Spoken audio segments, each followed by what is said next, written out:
সালামুন আলাইকুম তিবিতুম মুবারাকাতান তৈয়িবা রাব্বি আউযু বিকা মিন হামাযাতিশ শায়াতিন ওয়া আউযু বিকা রাব্বি আইয়াহদুরুন। সম্মানিত মুসলিম ভাই বোনেরা, আমন্ত্রণ জানাচ্ছি আজকে একটি টপিক আল কোরআন ভিত্তিক দেখার জন্য। টপিকটা হলো আমাদের প্রচলিত মোল্লা সমাজ খড়খামেশা এই কথাটা বলে থাকেন যে হাদিস না মানলে কোরআন বোঝা যাবে না, হাদিস ছাড়া কোরআন অচল। আসলে প্রশ্নটা গুরুত্বপূর্ণ একটা প্রশ্ন। আমরা আজকের বিষয়টা আল কোরআন ভিত্তিক দেখার চেষ্টা করব। প্রথমে যারা এই কথাটা বলেন তাদের কিছু কথা আমরা শুনে আসি কি বলে তারা।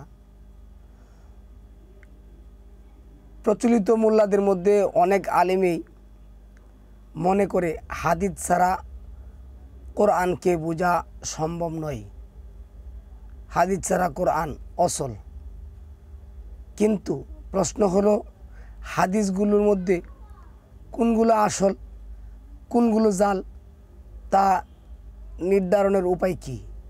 এই যে প্রচলিত হাদিস আছেন সমাজে চলতেছে, এই যে হাদিসগুলি কোনটা আসল কোনটা জাল, কোনটা জয়ীব, কোনটা মুনকাতা, কোনটা ইনকাতা, কোন রাবি দুর্বল, কোন রাবি অন্ধ, কে কি ছিলেন, এবং হাদিস সংগ্রহে মুহাদ্দিসগণের যে শর্তগুলি, এই শর্তগুলির পাঁচটার একটা পৃথিবীতে হন নেই। কোনো মোল্লার মধ্যে কোনো মোল্লাকে কোনো মোল্লা কী করে না, পছন্দ করে না। সুতরাং একজন থেকে এক হাদিস নেবেন, ওকে ওই যুগের মানুষ কী করতে মানতে হবে এক। আর দ্বিতীয় কথা হলো আল্লাহ 4 নম্বর সূরা নিসার 87 নম্বর আয়াতের মধ্যে যেটা বলছেন, আমান আস্তাকু মিনাল্লাহি হাদিসা, আমার চেয়ে উত্তম হাদিস আর কে বলতে পারবে? ওয়ামান আস্তাকু মিনাল্লাহি হাদিসা, আমার চেয়ে উত্তম হাদিস কে বলতে পারবে? তাহলে আল্লাহর চেয়ে উত্তম হাদিস বলনেওয়ালা আমরা আর কাকে পাবো? 52 নম্বর সূরা তুরের 34 নম্বর আয়াতের মধ্যে আল্লাহ বলছেন, তোমরা যদি পারো আমার হাদিসের মতো করে একটি হাদিস তোমরা নিয়ে আসো, তাহলে প্রচলিত যে মুহাদ্দিসগণ আছে এই মুহাদ্দিসগণ আল্লাহর এই কথা চ্যালেঞ্জ করে আল্লাহর চেয়ে উত্তম হাদিস কে নিয়ে আসতে পারবে? 39 নম্বর সূরার 23 নম্বর আয়াতের মধ্যে আল্লাহ বললেন, আল্লাহু নাজ্জালা আহসানাল হাদিস, আল্লাহ নাজিল করেছেন উত্তম হাদিস। তাহলে আল্লাহর চেয়ে উত্তম হাদিস কে নিয়ে আসতে পারবে? সুতরাং যারা এই কথাগুলি বলে তাদের ব্যাপারে তাদের কিতাব পড়লে যা পাওয়া যায় আমি এখানে কিছু কথা বলতেছি। দেখুন, 1 নম্বরে মুহাদ্দিসদের ভূমিকা। মুহাদ্দিসরা হাদিসের বিশুদ্ধতা যাচাই করতে বেশ কিছু মানদণ্ড নির্ধারণ করেছেন, যেমন সনদের শুদ্ধতা, তার রাবীদের বিশ্বাসযোগ্যতা, বর্ণনার ধারাবাহিকতা, হাদিসের বিষয়বস্তুর গ্রহণযোগ্যতা।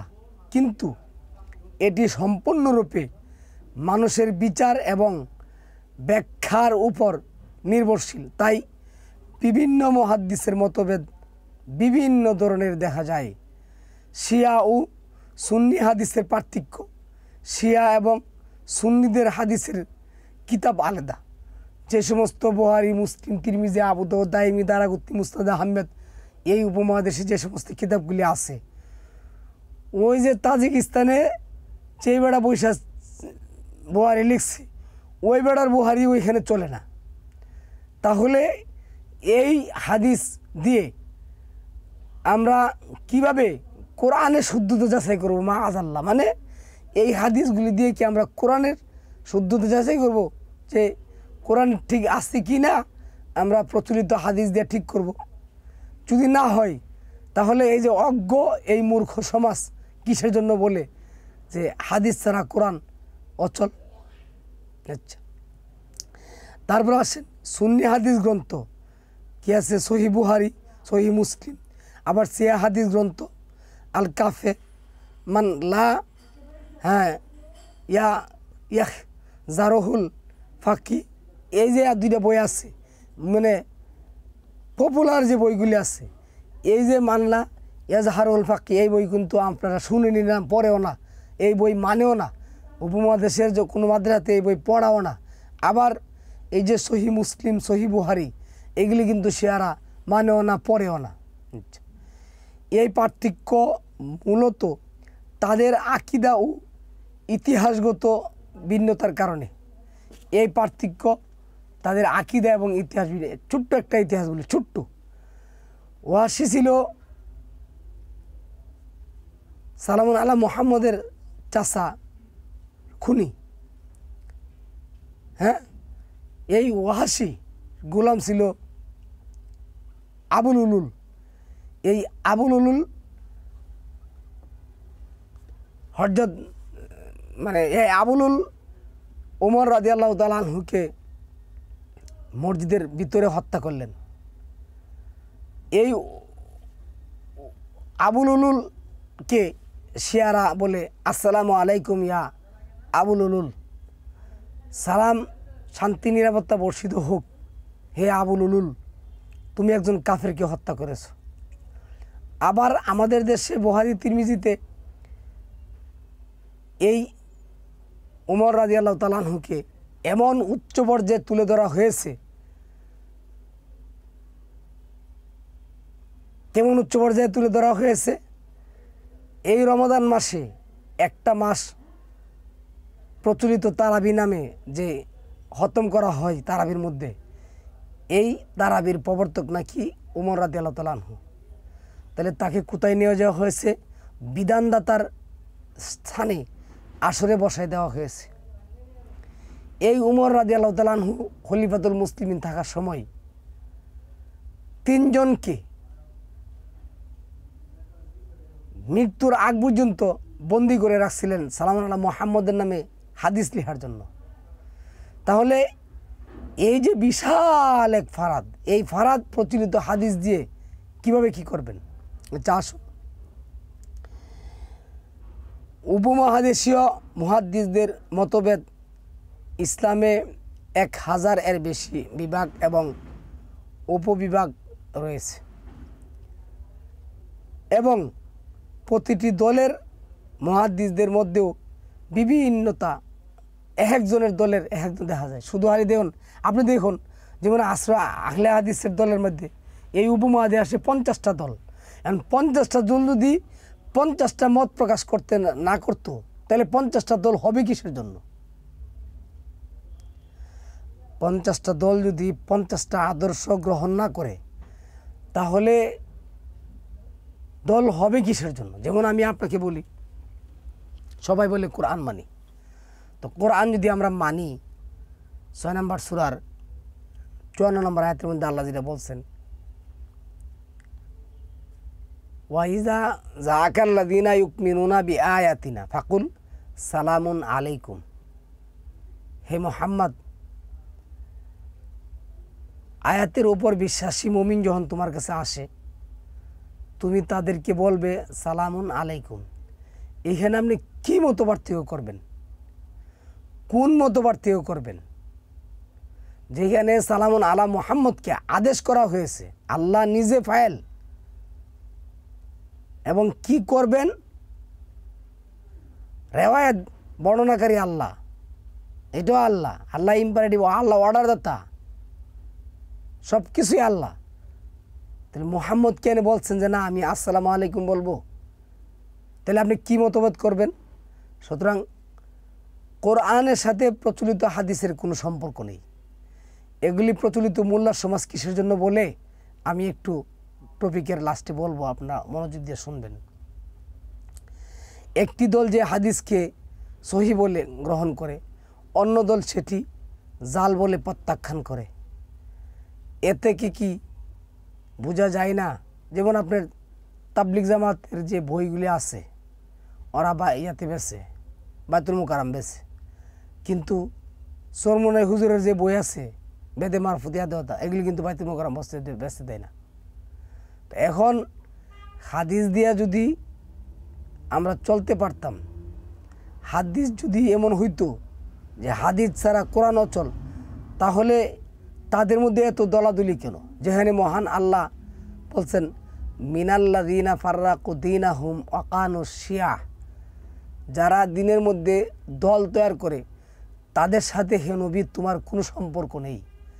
দিনের মধ্যে দল তৈরি করে শয়তান 36 নম্বর সূরার 61 নম্বর আয়াতের মধ্যে আসছে।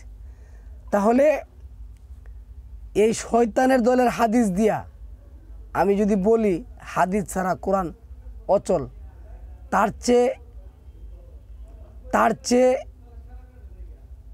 কি বলবো, তার কি ভাষা বলবো? আল্লাহ যেটা বলছেন অমান আজলামু মিম্মান কাতামা শাহাদাতান ইনদাহু মিনাল্লাহ, আল্লাহর ভাষায় বলি 6 নম্বর সূরা 21 নম্বর আয়াতের মধ্যে, তার চেয়ে বড় জালেম আর পৃথিবী থেকে আছে।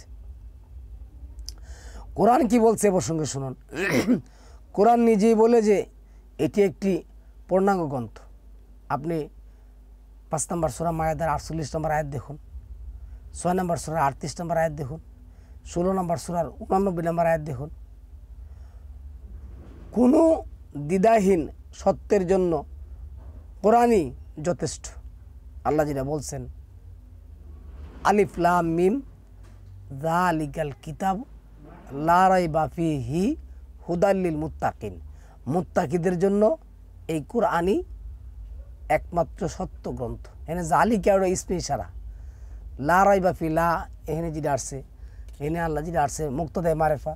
কারণ মুক্তদায় মারেফা যদি নাকেরা হয় তাহলে খবর আসে নাকেরা, মুক্তদায় মারেফা না নেগেটিভ করলে খবর নাকেরা। তাহলে এইখানে আল্লাহ বলছেন এই সেই কিতাব যেই কিতাবের মধ্যে কোনো সন্দেহ নেই। তাহলে আজকে লক্ষ লক্ষ কিতাব হাদিসের কিতাব লিখতেছে, কেউ কারোটা মানে না। এই ধর্মগোষ্ঠীর জন্যই কোরআনে যে আসছে আল্লাহ যেটা বলছেন। তাই আমরা যদি কোরআনকেই যথাযথভাবে বুঝি এবং অনুসরণ করি, তবে দ্বিধা ও মতভেদের সমস্যাগুলো থেকে মুক্ত থাকতে পারবো এবং কোরআনকে একমাত্র সত্য বিধান গ্রন্থ হিসাবে মানব। সম্মানিত ভিউয়ার্স, আমি এনে যেটা বলবো, যে কথাটা বলতে আসছিলাম, দেখুন আজকে এই প্রচলিত মুসলিম সমাজ আপনাকে আমাকে যে মোলা ধরিয়ে বলছে হাদিস ছাড়া কোরআন অচল।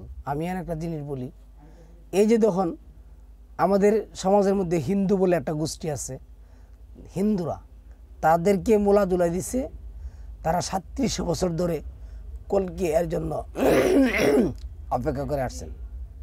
কলকি 3700 বছর ধরে, বুদ্ধরা অপেক্ষা করছে 2600 বছর ধরে মৈত্রের জন্য, মৈত্রী নাকি আসবে বুদ্ধদেরকে পরিত্রাণ দিবে। ইহুদিরা অপেক্ষা করছে 2500 বছর ধরে একজন মুক্তিদাতা জন্য। খ্রিস্টান অপেক্ষা করছে যিশুর জন্য 2000 বছর ধরে। সুন্নিরা অপেক্ষা করছে ঈসার জন্য 1400 বছর ধরে। শিয়া সুন্নি অপেক্ষা করছে ইমাম মাহদির জন্য 1080 বছর ধরে। দ্রুজরা অপেক্ষা করছে 1000 বছর ধরে হামজা ইবনে আলী এর জন্য। দ্রুজ এই যে যারা এখানে বাশার আল আসাদকে কী করছেন, সরাইছেন। বেশিরভাগ ধর্মী পবিত্রতা ধারণা গ্রন্থ করে এবং দাবি করে যে এই পবিত্রতা না আসা পর্যন্ত পৃথিবীতে অশুভ শক্তিতে পরিপূর্ণ থাকবে। বেশিরভাগ ধর্ম, প্রত্যেকটা ধর্ম, ইহুদি ধর্ম, খ্রিস্টান ধর্ম, বুদ্ধ ধর্ম, জৈন ধর্ম, ফার্সি ধর্ম, মুসলিম ধর্ম, প্রত্যেকটা ধর্মই প্রত্যেকে যার যার স্থান থেকে কি মনে করতেছে, পবিত্রতা মনে করতেছে। তাদেরকে মূলা জ্বলিয়ে দিছে যে তোমাদের এই পবিত্র লোকগুলি আসবে, আইসা কি করবে, পৃথিবীতে শান্তি প্রতিষ্ঠা করবে। এটা হলো প্রচলিত হাদিস। এই হাদিস ছাড়া নাকি কোরআন অচল। কোরআনের কোন সূরার কোন আয়াতের মধ্যে এই কথাগুলি আছে? কোন সূরার কোন আয়াতের মধ্যে এই কথাগুলি আছে বলুন?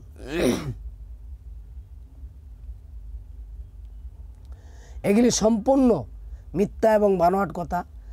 তো যারা এই সমস্ত কথা বলে আমাদেরকে কথা বলছে, যে হাদিস ছাড়া কোরআন অচল, তারা হলো ইসলামের দুশ্মন, আপনার আমার প্রত্যেকের দুশ্মন। এরা কোরআন এক একজনে এক একভাবে নিয়েছে। এখন কোরআন যেভাবে নিছে, যেভাবে মানে সে আপনাকে সেভাবে বুঝায়, কিন্তু কোরআন আল্লাহ বলছেন পরিপূর্ণ, কোরআন কোনো অপরিপূর্ণতা নাই।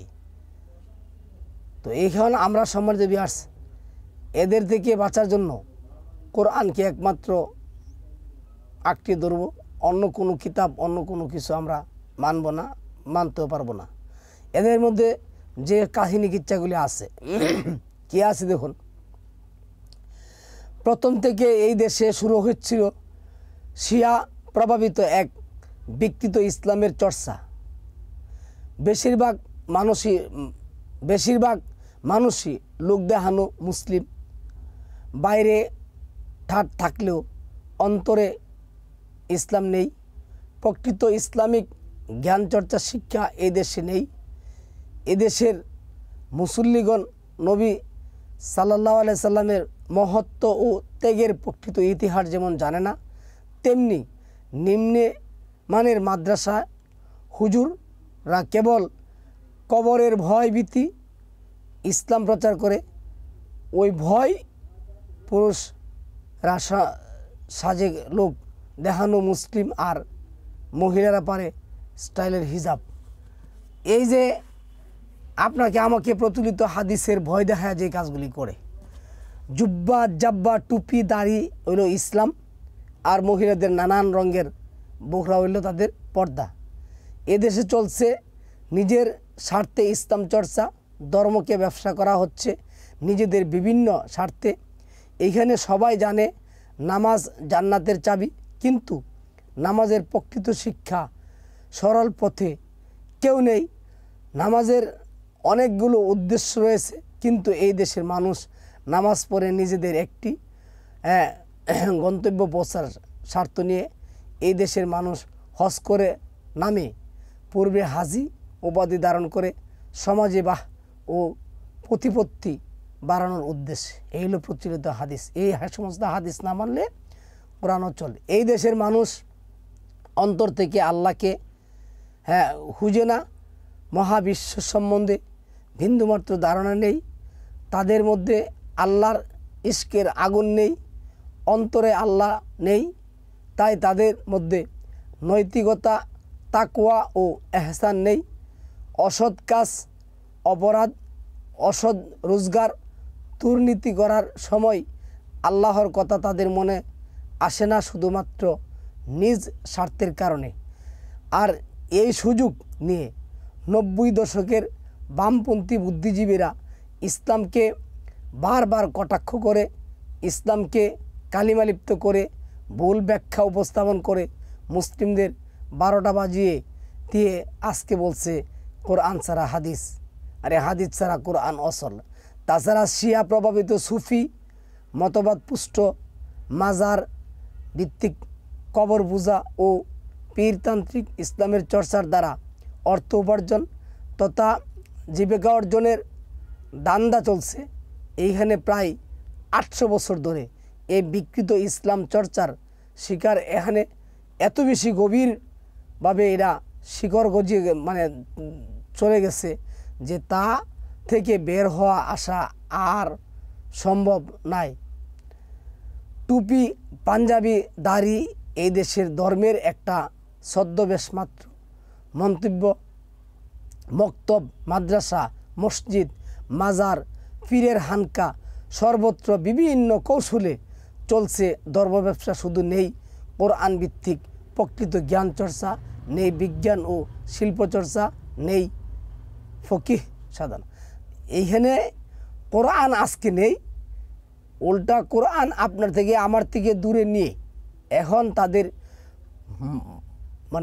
সাজানো গুছানো রঙ্গলীলার ধর্ম দিয়ে বলতেছি কি এই সমস্ত হাদিস ছাড়া কোরআন অচল। ভাই, এই দেশে দান চলে লোক দেখানো, জাকাত তাও লোক দেখানো, রোজা শুধুমাত্র সোয়াবের উপবাস, মসজিদের শান শৌকত বাড়ে, এসির বাতাসে মুসলিমদের আরাম আয়েশ বাড়ে, কিন্তু মসজিদে মহল্লাতে অভাবী অসহায় দুঃখী মানুষের আহাজারি শোনার কেউ নেই। তাদের ঘরে চলে, তাদের ঘরে চাল ডাল নেই, পরে ভালো কাপড় নেই, অসুখ দুঃখে দুঃখে মরছে। বিবাহযোগ্য কন্যার দায়ে মান পিতা অনাহার সন্তানগুলোর জন্য না আছে খাবার আর না আছে শিক্ষা, অথচ মুসল্লিরা তা শুনতে পায় না, দেখতেও পায় না।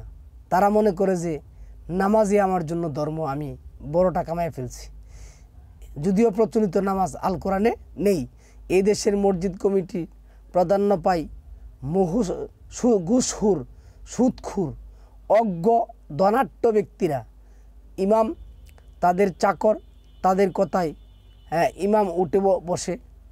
এইখানে মসজিদ মাদ্রাসার ইমাম মুফতিরা তাদের ছাত্রদের বলৎকার আর রেপের সংখ্যা বর্বর পূর্বের রেকর্ড কী করছে, ছাড়িয়ে গেছে। এইখানে মাজারগুলোতে ধর্মচর্চা করে গাঞ্জুটে মাতাল আর মূর্খরা, তারা গাঞ্জাহুর দোয়ার এই যে দোয়া ওর কবরের আল্লাহর রূপ দেখে সেজদার হাবুডুবু খাই। পবিত্রতা আর হালাল হারামের দাঁড়েও নাই। গাঞ্জার দোয়া এমনভাবে ছাড়তে থাকে মাজারে বৈশা, আর এই দোয়া তাদেরকে এমন এক জগতে নিয়ে যায়, তারা সব কিছু তাদের সিনার মধ্যে দেখতে পায়। এই হলো তাদের হাদিস। এই সমস্ত হাদিস ছাড়া কোরআন অচল। এইখানে পীরের হানকাগুলোতে চলে মাইকের উচ্চস্বরে টাল মাটাল বিদআতি জিকির, সেই ফাঁকে দান্দাবাস পীরগুলো করে অর্থের ফিকির। এইখানে নেই প্রকৃত আধ্যাত্মিক জ্ঞানের চর্চা, নেই প্রযুক্তির কোনো ধারণা, নেই মহাবিশ্ব সম্পর্কে কোনো গভীর চিন্তা। এই দেশের মাদ্রাসাগুলোতে কোরআনের হাফেজ তৈরি করে খতম আর দোয়ার ব্যবসা শেখানো হয়। কোরআনে হাফেজ অথচ কোরআন বোঝে না, ইসলাম ও মুসলিম কি তাও বিকৃতভাবে বোঝাতে চেষ্টা করে। তারপরে আসুন, এইখানে ইসলামের নামদারি বড় বড় বক্তাগণ স্বঘোষিত বড় বড় উপাধি ধারণ করে লক্ষ জনতার সামনে গলা ফাটিয়ে মাইকের তার ছিঁড়ে চেয়ারে লাফিয়ে উঠে বসে চিৎকার চেঁচামেচি আর গীবত চর্চা করে জনতাকে জেহাদের দীক্ষা দেয়। কিন্তু বিজ্ঞানময় কোরআন বুঝে পড়তে এহসান চর্চা করতে শিক্ষা দেয় না। অজ্ঞ জনতার সামনে বিভিন্ন গানের সুরে নানা কিচ্ছা কাহিনী বর্ণনা করে কেঁদে কেঁদে আর কাঁদিয়ে লক্ষ টাকা হাতিয়ে নেয়। অজ্ঞ জনতা অন্ধকারে থেকে যায়। এদেরকে শেখায় যে আমাদের এই সমস্ত মাহফিল, আমাদের এই সমস্ত হুজুর গানের দিন, বুজুর গানের দিন কুখ্যাত সন্ত্রাস ছাড়া তোমরা কিভাবে কোরআন বুঝবা? এই লোকগুলি ছাড়া অন্ধ কোরআন বোঝা যাবে না। এই দেশে আলেম, শাসক, ব্যবসায়ী, রাজনীতিবিদ প্রায় সবই ধর্মকে নিজ স্বার্থে ব্যবহার করে থাকেন, অথচ ধর্ম হলো হেদায়েতের পথ। এইখানে হেদায়েতের চিন্তার চেয়ে পকেট বাড়ি করা চিন্তাই অধিক বেশি। এইসব কিছু ধারাবাহিকতায় আমাদের দেশে আজকের এই অনৈতিক অবস্থা, বলা যায় ধর্মের বড়ই ক্রান্তিকাল যাচ্ছে এই দেশে। এই অবস্থা থেকে মুক্তি পেতে হলে নিজে ভাষা উপলব্ধিপূর্বক কোরআনের চর্চা করতে হবে। কোরআনের কোনো বিকল্প নাই। সম্মানিত ভিউয়ার্স, যারা বলছে হাদিস ছাড়া কোরআন অচল, তারা হলো ধর্ম ব্যবসায়ী। আপনি কোরআন পড়ুন, কোরআন বুঝুন, কোরআন আপনাকে লিল্লাতি হিয়া আকওয়াম, আপনি সুনিশ্চিত পথে নিয়ে যাবে। সালামুন আলাইকুম, তিবিতুম মুবারাকাতুন।